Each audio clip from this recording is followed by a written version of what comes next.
Satyavedu bypass రోడ్లు కావాలన్నారు. తప్పకుండా అవుతాయి. ఇవి కూడా చేస్తాం.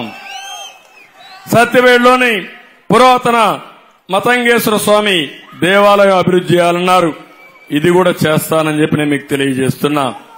వెనుకబడిన తరగతుల వారికి ఇంటి స్థలాలు నిర్మాణాలు కావాలన్నారు. ఇప్పుడే చెప్పా, పేదవాళ్లు ఎవరైతే ఇల్లు లేదో, ఇంటి జాగాలు లేవో, మీ అందరికి ఇంటి జాగాలు ఇచ్చి 2 సెంట్లు ఇచ్చి ఇల్లు కట్టించే బాధ్యత మాదని మీ అందరికీ హామీ ఇస్తున్నా.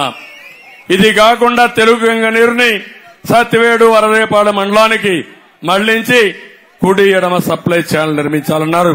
అవి కూడా చేస్తామని చెప్పి హామీ ఇస్తున్నా. శ్రీ సిటీ, హీరో కంపెనీ మరియు అపోలో కంపెనీల్లో స్థానికులకు ఉద్యోగాలు కావాలన్నారు. తప్పకుండా ఇప్పించే బాధ్యత నేను తీసుకుంటా. తప్పకుండా ఇక్కడున్న వారికి ఫస్ట్ ప్రియారిటీ ఇవ్వాలి. ఇక్కడుండే పిల్లలకి ఇవ్వాలి. స్కిల్ డెవలప్మెంట్ చేపిస్తా. మా తమ్ముడు ఆ షర్ట్ వేసుకొని వచ్చి హీరో మోటార్ది చూపిస్తున్నాడు నాకు. ప్రతి ఒక్కరూ ఇక్కడుండే వాళ్ళు హీరో మోటారు, అపోలోనో ఇంకొక ఇండస్ట్రీ లేబుల్ వేసుకున్నట్టుగా చేసే బాధ్యత నాదని మా యువతకు హామీ ఇస్తున్నా. సురుటిపల్లి నుంచి నారాయణవరం వరకు డివోషనల్ టూరిజం కారిడార్ చేయమన్నారు. చెన్నై కేంద్రంగా చేసుకుంటే బ్రహ్మాండంగా అభివృద్ధి అవుతుంది. చేయిద్దామని చెప్పి కూడా నేను మీకు తెలియజేస్తున్నా.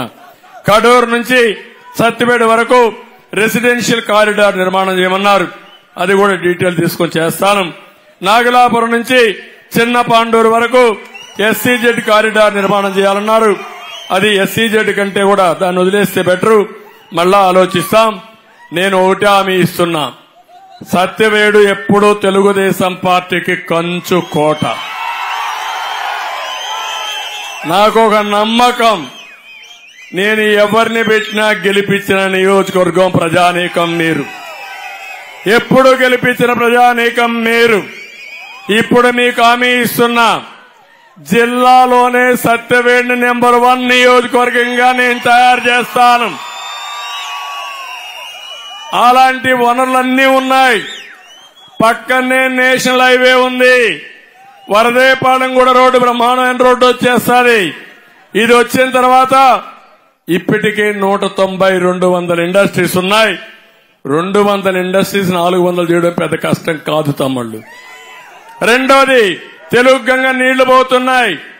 ఆ నీళ్లు కాల వెడల్పు చేసుకుంటే మీకు ఎన్ని నీళ్లు కావాలని నీళ్లు ఇస్తే, ఒక పక్క పొలాలకు నీళ్లు, ఒక పక్క పరిశ్రమలకు నీళ్లు, ఇంకొక పక్క చెన్నై కూడా దగ్గరగా ఉంటుంది. ఎటు పోయినా 1 గంటలో ఇటు ఎయిర్పోర్ట్ కు పోవచ్చు, తిరుపతి ఎయిర్పోర్ట్ కు పోవచ్చు. మీరు